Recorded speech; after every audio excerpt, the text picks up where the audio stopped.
Hai anak-anak pelajar semua dan rakan-rakan guru, apa khabar? Cikgu berharap semua dalam keadaan yang sihat walafiat. Nah, pada hari ini cikgu akan mengajar mata pelajaran daripada bab 2 iaitu pengurusan sumber keluarga dan tempat kediaman. Dan tumpuan topik kita pada hari ini terdapat dalam 2.2 iaitu pengurusan sumber kewangan keluarga. Okey, jadi cikgu berharap semua pelajar sudah bersedia untuk topik kita pada hari ini. Kita mulakan dengan membaca standard pembelajaran. Jadi apa yang pelajar akan belajar hari ini adalah terdapat dalam 2.2.1 menyenaraikan punca utama sumber pendapatan dan sumber alternatif bagi keluarga. 2.2.2 menerangkan faktor yang menyumbang ke arah jumlah pendapatan dan perbelanjaan keluarga. 2.2.3 menganalisis kesan jumlah pendapatan kepada gaya hidup, pilihan dan keputusan berbelanja. 2.2.4 menerangkan maksud dan tujuan menyediakan bajet. 2.2.5 menggariskan langkah-langkah menyediakan bajet. 2.2.6 menerangkan matlamat kewangan jangka pendek kurang 6 bulan, jangka sederhana 6 bulan hingga setahun dan jangka panjang lebih dari setahun. 2.27 menjelaskan perbezaan antara keperluan dan kehendak. 2.2.8 menganalisis keperluan dan kehendak diri sendiri dalam menentukan keutamaan. 2.2.9 menetapkan matlamat berdasarkan kehendak dan keperluan. 2.2.10 menilai kesan penetapan matlamat dalam kerjaya pengurusan kewangan keluarga. 2.2.11 menyediakan satu pelan kewangan keluarga secara sistematik dan bertanggungjawab dengan mengambil kira pelbagai alternatif serta kesan yang akan dihadapi. Dan 2.2.12 menghuraikan kepentingan elemen simpanan dan pelaburan dalam pelan kewangan yang disediakan. Okey, jadi ada 12 standard pembelajaran. Cikgu harap pelajar dapat fokus dan bersabar dalam kita masuk dalam topik yang baru pada hari ini. Okey. Okey, kita teruskan. Okey. Pendapatan. Okey. Jadi apa itu pendapatan ya? Pendapatan ini adalah sangat penting dalam sesebuah keluarga. Jadi pendapatan merupakan unsur penting untuk membentuk sebuah keluarga sejahtera dan stabil. Matlamat utama pengurusan sumber pendapatan keluarga ialah membaiki kedudukan kewangan keluarga. Okey. Jadi, apakah pengurusan kewangan yang baik ataupun bagaimanakah sepatutnya pengurusan kewangan yang baik? Okey. Jadi, kamu lihat slide yang cikgu tunjukkan. Okey. Jadi, pengurusan kewangan yang baik adalah di mana simpanan kita, okey, kita mempunyai simpanan dan dia semakin hari ataupun semakin setiap kali dia bertambah. Okey, daripada bulan ke bulan, daripada tahun ke tahun simpanan kita bertambah. Yang kedua adalah aset kita. Okey, aset kita ialah seperti rumah. Okey. Jadi aset kita ini bertambah. Kita mempunyai aset dan bertambah daripada tahun ke tahun. Dan yang seterusnya ialah hutang. Hutang bukan bertambah tetapi pengurangan dalam hutang kita. Jadi ini adalah satu situasi di mana pengurusan kita mempunyai pengurusan kewangan yang baik. Jadi apabila kita mempunyai pengurusan kewangan yang baik, maka hal ini membolehkan keluarga mencapai status sosial yang lebih tinggi. Okey, jadi sumber pendapatan dibahagi kepada dua iaitu pendapatan utama dan pendapatan alternatif. Okey, jadi kita lihat apakah dia pendapatan utama dan apakah dia pendapatan alternatif. Okey. Sumber pendapatan utama keluarga. Sumber pendapatan utama adalah pekerjaan hakiki yang dilakukan secara konsisten untuk mendapatkan gaji ataupun upah. Okey, maksudnya sesuatu pekerjaan yang stabil yang setiap hari kita akan turun untuk kerja dan setiap bulan kita akan dapat gaji secara konsisten. Contohnya, contohnya cikgu sendiri ialah sebagai seorang cikgu iaitu pendapatan utama cikgu dan akan mendapatkan gaji pada setiap bulan. Okey, so itu kita panggil sumber pendapatan utama. Okey. Jadi kita lihat pula apakah maksud dia sumber pendapatan alternatif keluarga. Okey. Nah, sumber pendapatan alternatif bermaksud pekerjaan yang dilakukan secara sampingan di luar waktu bekerja hakiki. Okey, jadi kita lihat ramai keluarga pada waktu siang dia mempunyai pekerjaan yang lain, tapi apabila tiba malam dia mempunyai satu lagi pekerjaan yang tidak sama. Okey, contohnya siang dia bekerja di pejabat, malam buka gerai burger. Okey, untuk mendapatkan pendapatan sampingan. Okey, inilah yang kita panggil pendapatan alternatif. Okey, selain daripada pekerjaan utama kita. Okey, apakah faktor-faktor yang mempengaruhi jumlah pendapatan dan perbelanjaan untuk sesebuah keluarga? Okey, ada beberapa faktor. Yang pertama, seperti yang cikgu tunjukkan pada slide, ialah pendidikan. Okey, tahap pendidikan tinggi biasanya berpeluang memiliki pendapatan tinggi yang mempengaruhi perbelanjaan seisi rumah. Okey, jadi maksudnya semakin tinggi pendidikan kita, maka kita mempunyai peluang untuk mendapatkan pendapatan yang lagi tinggi. Yang kedua ialah saiz, komposisi dan kitaran keluarga. Semakin ramai ahli keluarga, maka semakin besar perbelanjaan, dan ini mendorong ibu bapa untuk berusaha meningkatkan sumber pendapatan keluarga. Okey, pada awal perkahwinan, okey, anak ada satu saja dan masih kecil lagi. Jadi keadaan kewangan itu tidaklah begitu rumit. Tapi apabila semakin tahun anak bertambah besar dan bilangan keluarga juga bertambah, maka keluarga perlu berusaha untuk menambahkan kewangan untuk memenuhi keperluan dan kehendak keluarga. Okey. Nah, yang ketiga ialah ekonomi negara. Pertumbuhan ekonomi yang baik menyebabkan masyarakat mempunyai kuasa membeli dan membolehkan keluarga menjana pendapatan berganda daripada pendapatan lain seperti berniaga. Okey, ini adalah tentang ekonomi negara. Yang keempat ialah pendapatan. Jumlah pendapatan mempengaruhi gaya hidup sesebuah keluarga berbelanja.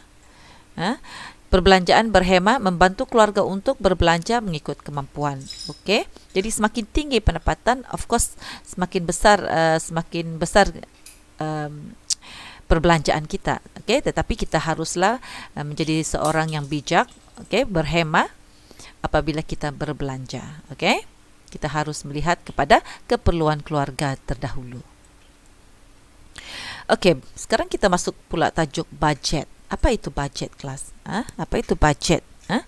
Okey, bajet adalah satu pelan kewangan, iaitu cara mengimbangi wang yang dimiliki dengan wang yang dibelanjakan. Okey, berapa banyak kita ada dan berapa banyak yang kita harus belanjakan ataupun apa yang kita harus belanjakan. Jadi pelan kewangan tersebut haruslah berdasarkan jumlah pendapatan dan perbelanjaan. Okey, kita harus lihat kepada pendapatan kita setiap bulan dan juga perbelanjaan kita untuk setiap bulan. Okey, so itu adalah bajet. Okey, satu pelan kewangan. Okey, jadi mengapa kita harus menyediakan bajet? Mengapa? Okey, jadi tujuan menyediakan bajet adalah seperti berikut. Yang pertama, mencapai matlamat keperluan dan kehendak. Okey, apa yang kita hendak dalam keluarga kita, apa yang perlu kita tambahkan dalam keluarga kita. Okey, yang kedua, membantu individu membuat keputusan terhadap jumlah wang yang hendak dibelanjakan dan disimpan. Okey, jadi kalau kita sudah lihat berapa banyak pendapatan yang kita ada, okey, jadi kita juga pandai, haruslah tahu bagaimana berapa banyak yang kita perlu simpan untuk masa depan keluarga kita. Okey.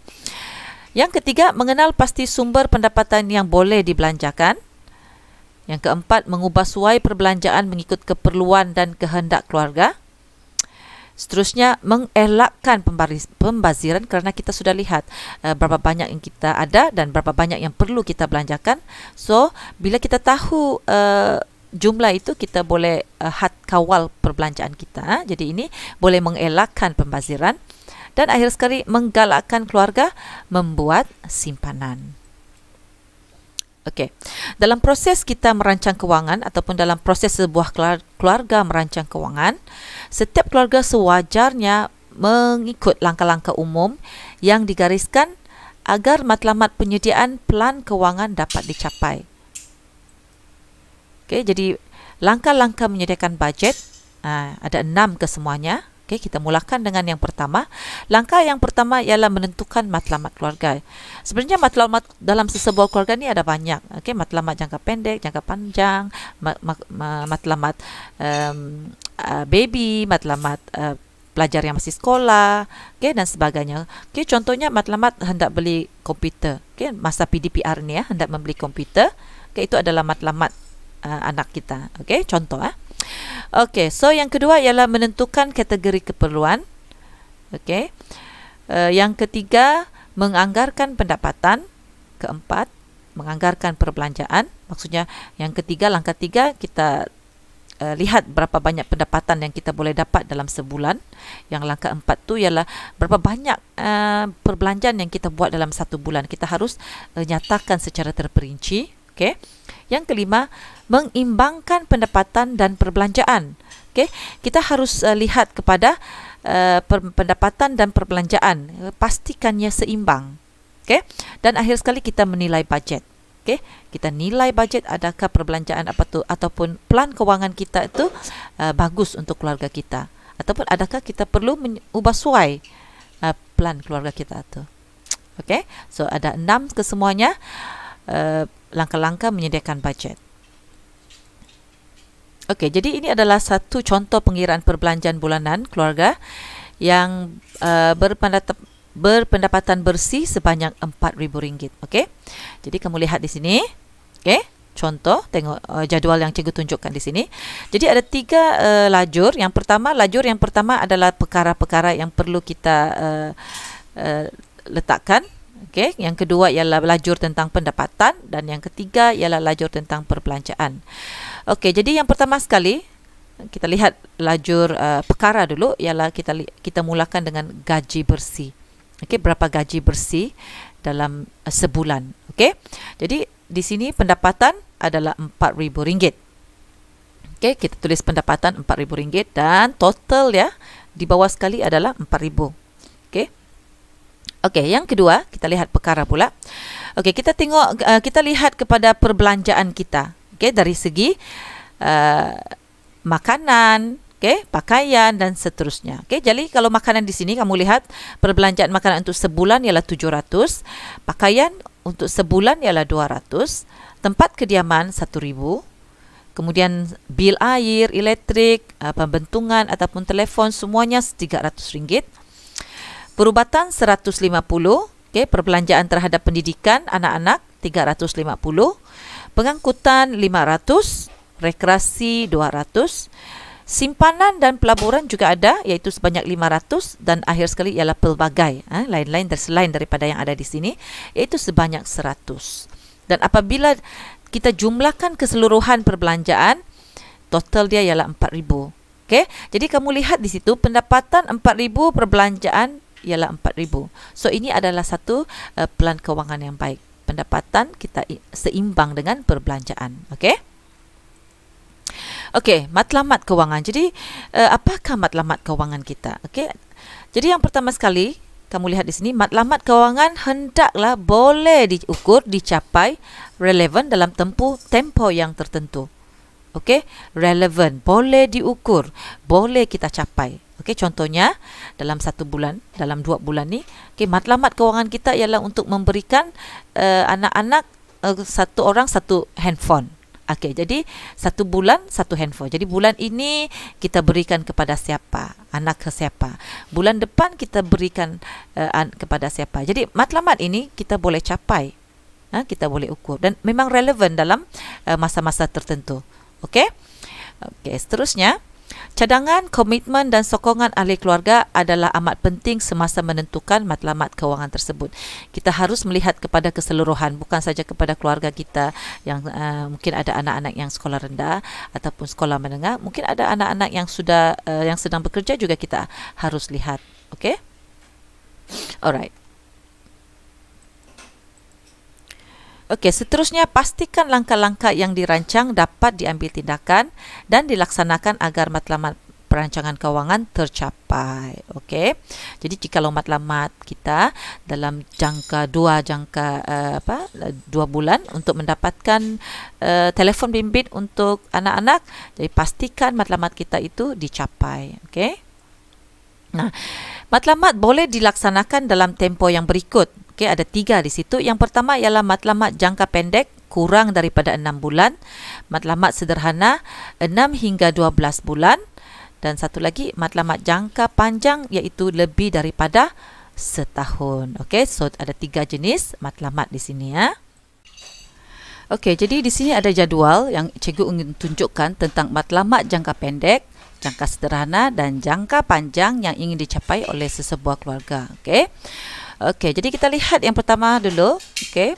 Jangka pendek. Okey, jangka pendek matlamat yang ingin dicapai dalam jangka masa singkat. Okey, jadi jangka masa singkat yang cikgu dah sebut tadi adalah daripada 0 hingga 6 bulan. Okey. Okey, jadi keperluan adalah seperti pakaian dan juga makanan, manakala kehendak adalah seperti telefon pintar dan kelengkapan rumah. Okey, jadi keperluan ini ialah perkara-perkara yang harus ada untuk kita mahu meneruskan hidup kita yang minimum, secara minimum. Okey, dan kehendak pula ialah apa yang kita tambahkan di dalam keperluan kita seharian. Okey, jangka sederhana matlamat yang ingin dicapai dalam jangka masa sederhana. Jadi jangka masa sederhana yang cikgu sudah nyatakan tadi adalah daripada 6 hingga 12 bulan. Okey, jadi contoh keperluan adalah seperti perkakas komputer dan kereta. Kemudian kehendak adalah seperti dana pendidikan dan juga percutian. Okay, yang ketiga pula adalah jangka panjang.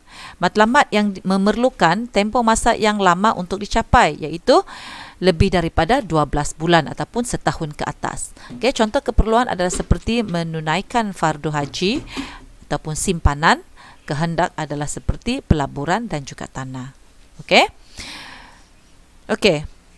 Bagi memastikan matlamat perancangan kewangan berada pada haluan yang betul, kita perlu sentiasa memantau perkembangan kewangan kita. Okey, jadi kita harus lihat daripada masa ke semasa. Adakah pelan kewangan kita itu membantu keluarga kita ataupun sebaliknya. Okey. Jadi ruang perlu diberikan untuk pengubahsuaian atau perubahan jika perlu dalam perancangan kewangan tersebut. Jikalau sekiranya pelan kewangan kita itu kurang baik, jadi kita haruslah pandai memastikan kita ubahlah plan kita tu agar ia boleh memberikan perancangan yang lebih baik ataupun agar ia boleh membantu perancangan kewangan kita ke arah yang lebih baik lagi. Sekiranya perancangan asal tidak berlaku sebagaimana yang dihendaki, kita tidak boleh sesekali putus asa. Okey. Gunakanlah lembaran penentu matlamat kewangan sebagai langkah awal, iaitu matlamat jangka pendek kurang 6 bulan, matlamat jangka sederhana 6 hingga 12 bulan, matlamat jangka panjang lebih daripada 12 bulan. Jadi kita gunakanlah lembaran penentu matlamat kewangan ini untuk kita tetapkan apakah matlamat yang hendak kita masukkan dalam keluarga kita. Jadi kita harus bahagikan matlamat jangka pendek, jangka sederhana dan juga matlamat jangka panjang. Okey, baik, seterusnya kita beri tumpuan pula kepada keperluan dan kehendak. Okey, fokus kepada keperluan dan kehendak. Okey, daripada gambar raja yang cikgu tunjukkan ini ataupun daripada slide yang cikgu tunjukkan ini, kamu akan nampak 2 keping gambar. Okey, yang pertama keperluan itu gambar adalah makanan dan kehendak itu gambarnya adalah anak kecil itu menangis kerana inginkan gula-gula. Okey, kena inginkan gula-gula. Okey. Jadi di sini kita simpulkan bahawa keperluan itu adalah sesuatu yang kita perlu makan untuk keperluan tubuh badan kita. Okey. Untuk meneruskan kehidupan kita. Tetapi kehendak itu lebih kepada sesuatu yang kita perlu untuk menambahkan dalam keperluan kita. Okey, sesuatu yang kita perlu untuk ditambahkan dalam keperluan kita. Contohnya kemanisan. Okey, gula-gula. Seperti contoh dalam slide yang cikgu tunjukkan ini. Okey. Alright, kita tengok slide yang seterusnya. Okey, keperluan adalah barang dan perkhidmatan yang membolehkan manusia terus hidup pada tahap yang minimum. Okey, itu adalah keperluan.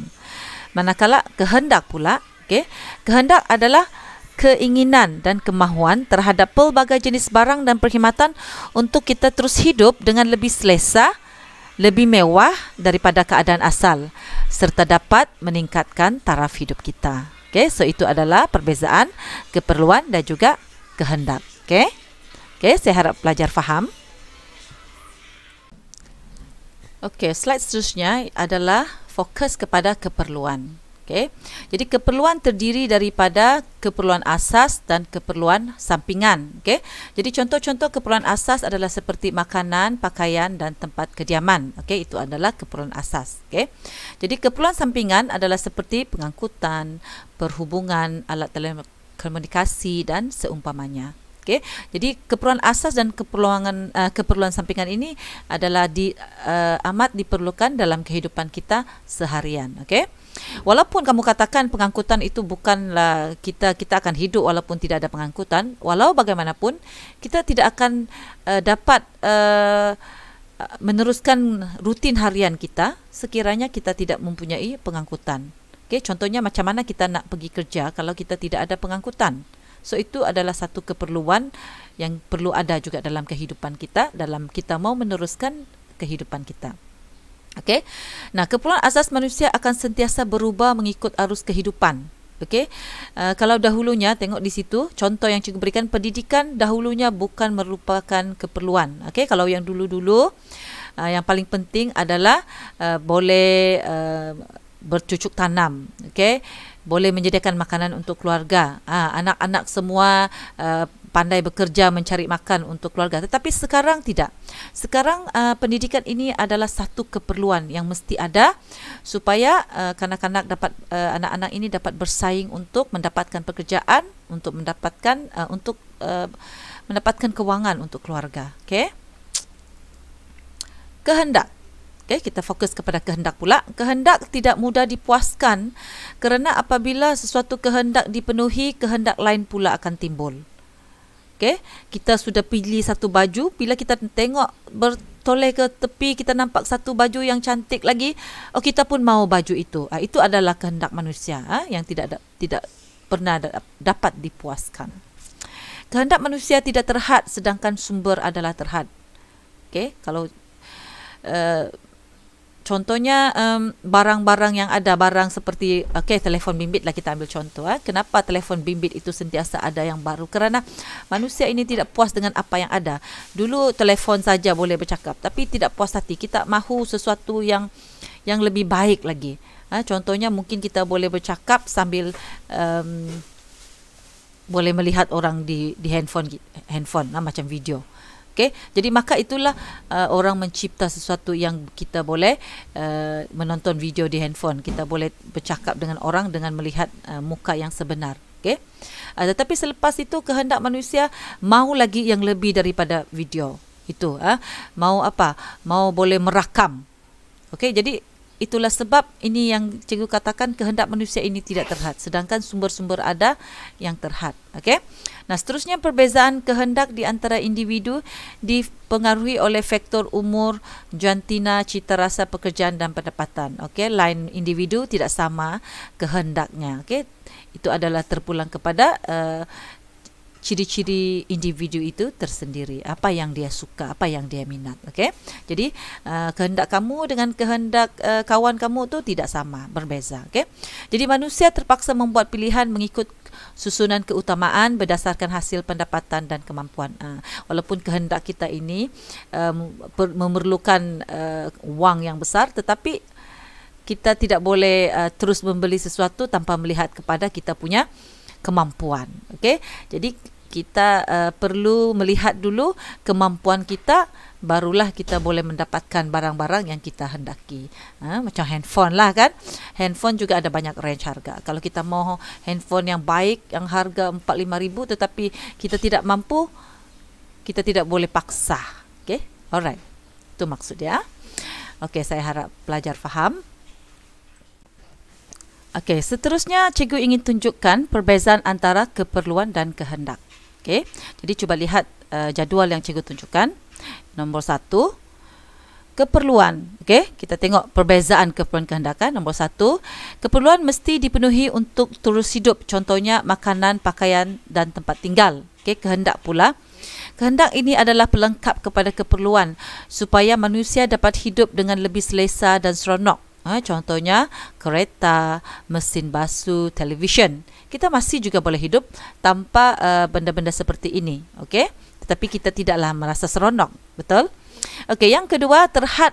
Keperluan adalah terhad dan tidak ada banyak pilihan. Okey.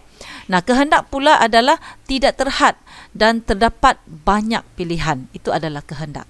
Ketiga, mengikut peringkat Maslow, yang paling asas adalah keperluan asas dan yang paling tinggi adalah keperluan kesempurnaan kendiri. Okey. Jadi mengikut Maslow ini, peringkat yang paling bawah sekali ataupun peringkat yang paling asas ini adalah kita perlu untuk meneruskan hidup, kita perlu memenuhi keperluan asas kita, iaitu makan, minum. Okey. Jadi untuk pengetahuan kamu, peringkat Maslow ni dia 3 segi. Okey, peringkat bawah, peringkat atas. Jadi maksudnya yang peringkat paling atas sekali itu dia katakan adalah keperluan kesempurnaan kendiri. Okey. Nah, kehendak. Mengikut pilihan seseorang individu yang biasanya dipengaruhi oleh faktor usia, jantina, cita rasa dan juga pendapatan. Okey. Alright. Keperluan yang keempat, contoh keempat, mudah dipuaskan dan sama untuk semua manusia. Keperluan mudah dipuaskan. Kalau kita kenyang, kita sudah puas. Okey, kita tidak mau makan lagi, kita mau tidur sudah, kan? Okey, kehendak tidak mudah dipuaskan dan berbeza mengikut seseorang individu dengan individu yang lain. Kalau hari ini mau makan Pizza Hut, besok lusa mau makan benda yang lagi sedap, mau makan benda yang lebih bagus daripada Pizza Hut. Okey, kalau hari ini makan KFC, terfikir-fikir pula minggu depan mahu makan McDonald. Okey, so itu ialah kehendak kita. Okey. Kelima ialah tuntutan semula jadi. Okey. Tuntutan semula jadi contohnya perkahwinan. Okey, perkahwinan adalah tuntutan semula jadi itu adalah satu keperluan. Kehendak adalah melalui pengalaman. Adakah seseorang itu mahu meneruskan untuk berkahwin? Mungkin dia pernah melihat satu pengalaman yang buruk dalam keluarga dia, dalam perkahwinan mereka. Okey, oleh itu dia rasa apa? Dia rasa tidak mahu berkahwin kerana pengalaman buruk yang dia pernah lihat dalam keluarganya. Okey, so itu adalah perbezaan di antara keperluan dan juga kehendak. Okey. Okey. Jadi seterusnya kita fokus pula kepada analisis keperluan dan kehendak. Okey, jadi kita lihat sedikit analisis berkaitan dengan keperluan dan kehendak. Okey. Nah, keperluan dahulu dan sekarang. Dikatakan keperluan dan kehendak ini sentiasa berubah-ubah mengikut masa. Jadi contoh yang paling bagus sekali kita ambil ialah handphone. Okey. Dulu keperluan ini handphone ini adalah satu kehendak saja. Okey, kehendak. Okey, tidak ada pun tidak apa, boleh meneruskan hidup. Okey. Tetapi handphone masa sekarang ini adalah satu keperluan. Kita tidak dapat meneruskan hidup kalau kita tidak ada handphone. Maksudnya meneruskan hidup dalam peringkat yang minimum. Maksudnya kalau pelajar tidak ada handphone, family itu tidak ada handphone, macam mana nak meneruskan pembelajaran kerana masa pandemik ni semua belajar di rumah, bukan? Jadi handphone ini is a must, perlu ada di rumah untuk kita meneruskan rutin seharian kita. Okay, so inilah maksudnya sentiasa berubah mengikut masa. Daripada dulu handphone sebagai satu kehendak, sekarang keperluan. It's a must for everyone. Okay, alright. Nah, sekiranya dianalisis, keperluan dan kehendak individu bergantung kepada jenis pekerjaannya. Okay, bergantung kepada jenis pekerjaan. Contohnya, okay, mekanik. Contoh di antara mekanik dan guru. Okay. Untuk mekanik, komputer itu tidak penting. Okey, tetapi untuk guru, terutama pada masa kini, komputer itu sangat penting. Nombor 1 penting dalam meneruskan kehidupan sehari-hari. Kan? Okey? Jadi itu perbezaan. Okey, jadi individu perlu mengenal pasti bahawa sesuatu perkara atau barangan atau perkhidmatan tersebut merupakan kehendak atau keperluan. Jadi kita semua mesti pandai untuk mengenal pasti manakah satu kehendak, manakah satu keperluan untuk kita. Okey, saya harap pelajar faham apa yang cikgu sudah tunjukkan. Okey, matlamat berdasarkan keperluan dan kehendak. Okey, kita masuk kepada matlamat berdasarkan keperluan dan kehendak.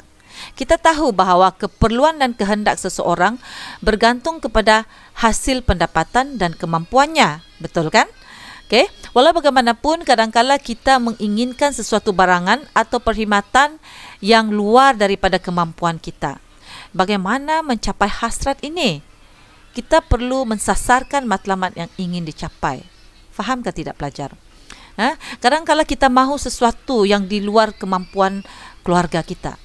Tapi kita tidak dapat denikan yang kita masih mahukan barangan tersebut. Okey, jadi bagaimana kita mau menyelesaikan situasi seperti begini? Okey. Nah, apabila kita mempunyai matlamat sama ada dalam jangka masa pendek, jangka masa sederhana ataupun jangka masa panjang, kita akan menggapai matlamat tersebut dengan berusaha bersungguh-sungguh. Yes.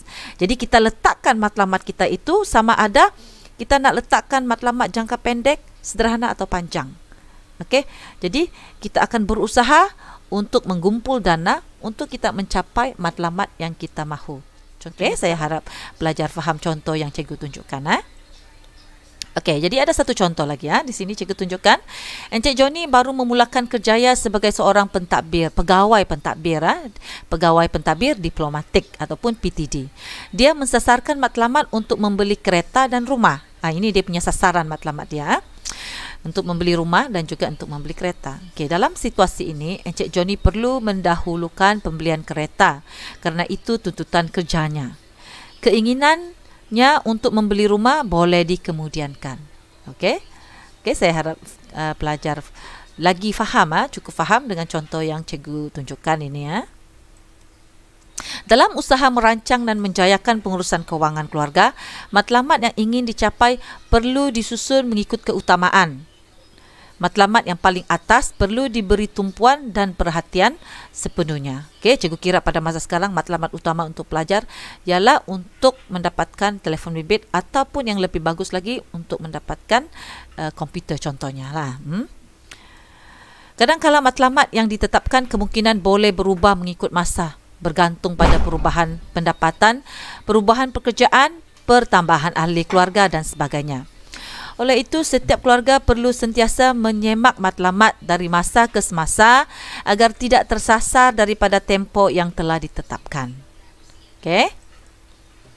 Nah, kesan penetapan matlamat. Okey, apakah kesan kita melakukan penetapan matlamat ini? Okey. Nah, ada kesan positif dan juga ada kesan negatif. Jadi kita lihat dulu kesan positif. Jadi lihatlah jadual yang cikgu tunjukkan. Okey, kesan positif memupuk sikap positif setelah bersungguh-sungguh, tabah, sabar, cekal dan berani menghadapi risiko. Okey. Jadi huraian penetapan matlamat keluarga dapat meningkatkan nilai positif dalam diri setiap ahli keluarga. Okey, jadi perkara ini akan dibelajar oleh setiap ahli dalam keluarga. Okey, meningkatkan kesan yang kedua, meningkatkan taraf sosioekonomi keluarga. Okey, huraian dalam usaha mencapai matlamat seperti peningkatan tahap pendidikan secara tidak langsung, taraf sosioekonomi keluarga berkenaan turut meningkat. Okey, kesan yang ketiga, meningkatkan daya kreativiti dan inovasi setiap ahli dalam keluarga.